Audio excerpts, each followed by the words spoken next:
are here in Peru getting a tour of the parsonage with its owner, Joseph Pell Lombardi. Mr. Lombardi lives in New York, so he's going to give us a virtual tour today. My work on the parsonage was a sheer delight. And when you go in it, you'll see that almost everything is original in there, and just I slapped a coat of paint on it, essentially. We're entering through the shed. Nobody uses the formal entrance. You can see the posts and beams and the woodwork. That's what the bones of the house look like throughout the house, but in the shed, it's exposed. The parsonage is a Greek revival house that was built in 1850 by the Congregational Church next door. It housed many parsons and their families over the years, and in 1976 it was bought by Mr. Lombardi, a preservation architect, and he spent 15 years restoring this house. Here was this house that essentially was untouched from 1850. Joe Lombardi bought it and fixed it up. It's nice to get that little piece of history. Well, everybody thought it was terrific that someone was going to fix it up. It was nice to have life brought back, and people really appreciated it. Well, I have a tendency to always overreach, so I overreached in 1976, and I've overreached probably in every house that I acquired. It is the case that I do have 5 homes, and agreed that the Vermont house is one of the more modest, but it's a cherished one. So the things to look at in the kitchen very much are the wood stove, Vermont chairs. Peru was originally Bromley, and it was renamed Peru because the backside of Bromley Mountain, they had discovered what they thought was gold, and it was fool's gold. So you're a Peruvian. I'm a Peruvian. That's right, yeah. I love it. The statistics of 1840, horses 87, cattle 717, population 578. That's what I was asking. It was bigger Yes. before, in the 1800s, right? That's right. How many years would you say that restoration took? I would say 15 years. If I couldn't find the right hinge, the house has these beautiful cast iron hinges, the door was not hung. No doors. No doors, or the door was there, and if it was the bathroom, you had to pick up the door and push it over the opening, right? My kids, would scream and yell at me, and my wife would yell at me, but, in the end, they got to appreciate it. They just had a crazy father and a crazy husband, that's all. And you did a lot of the work yourself, I believe, on the parsonage. In those days, for certain. I did a lot of the work myself, peeling back the paint, doing the paint analysis, wallpaper analysis. That was the beauty of it. There were multiple layers of wallpaper, but the original layer of wallpaper was still there from 1850. Like, for instance, this floor here is an ochre color, I think. All of those colors are done by paint analysis. It's by taking a chip of paint and looking at it microscopically and determine what the original first color was.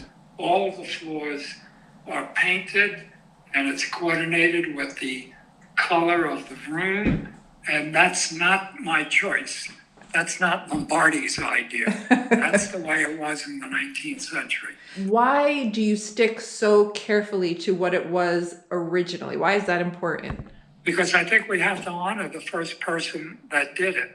It's an 1850 house, and it's marvelous, and I think we have to give it every bit of respect that we can. Peru is a beautiful little mountain town, some second homes, and quite a few year-round residents. The people who live here full-time, we all kind of know each other. You have the skiers, teachers, you have people who run businesses. Because there's a cafe, a very popular cafe right across the street. Everyone's proud that we have this little town with a really nice store and a nice church. Over the past 6 decades, Joe Lombardi has restored more than 600 homes, buildings, and even a few European castles. When I was 6 years old, if you asked me what I was going to do, I would have told you I was going to restore old houses. In the beginning of your career, you talked about how you felt like an oddball because everybody was into modernism and big fancy skyscrapers. I think early on, preservation was primarily little blue-haired old ladies and me. Being 84 and being extraordinarily busy, I run a big architectural firm, and I don't say that proudly. I overwork myself. I start at 4 a.m. and I stop at 8 p.m. 7 days a week. So I'm going through to the entrance hall, it looks like. All the lamps are in the house are electrified kerosene lamps that originally would have been kerosene. The Octagon House, which operates as a museum, that was a big challenge. And actually, I acquired it shortly after I bought the Parsonage. It took 30 years, I believe, to restore the Octagon House. 43. 43 years! The owner should fire the architect. How can you have an architect for 43 years and they're still working on the house? Luckily, the owner is the architect. And then into the main Paula Peru lending library from the 19th century, because the parsonage was sort of the center of the cultural part of the town. The paintings try very much to be local scenes. Hazel Kitts, why she lived just down the road. Wow. She was a local Peruvian. Do you have any advice to somebody taking on an older property? Don't look before you leap. Okay. Don't hesitate. And that's like the parsonage. In other words, here I was with 2 kids and a wife, and a prudent person wouldn't have done it. Okay. Less is more. If it's there in original, don't change it. Most people, be it Vermont or Kansas, will look at an old farmhouse. That's going to cost me tens of thousands to renovate. I think if they could look at it with a different eye, keeping everything about it almost as the patina that the worn down stair, you tell your guests when they come for cocktails, that's the patina of the stair, and not be embarrassed by it.